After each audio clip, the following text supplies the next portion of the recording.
আসসালামু আলাইকুম বন্ধুরা, কেমন আছেন? আমি ভালো আছি আলহামদুলিল্লাহ। আচ্ছা, আমি যদি আপনাদেরকে প্রশ্ন করি, ভাই সুস্থ আছেন তো? বলবেন না অথবা হ্যাঁ।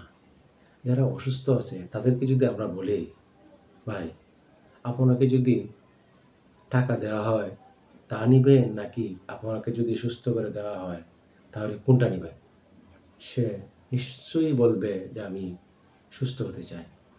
সত্যি তাই, প্রত্যেক মানুষই টাকার চেয়ে দামি সুস্থতা, মানে সুস্থ থাকা।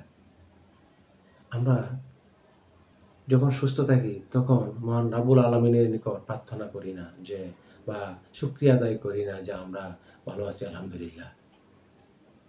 আমরা প্রত্যেকেই সুস্থ যখন থাকবো তখন আল্লাহ রাব্বুল আলামিনের শুকরিয়া আদায় করব এবং বেশি, বেশি করে প্রার্থনা করব আমরা যেন সুস্থ থাকি। ধন্যবাদ। আসসালামু আলাইকুম রহমতুল্লাহি ওয়া বারাকাতুহু।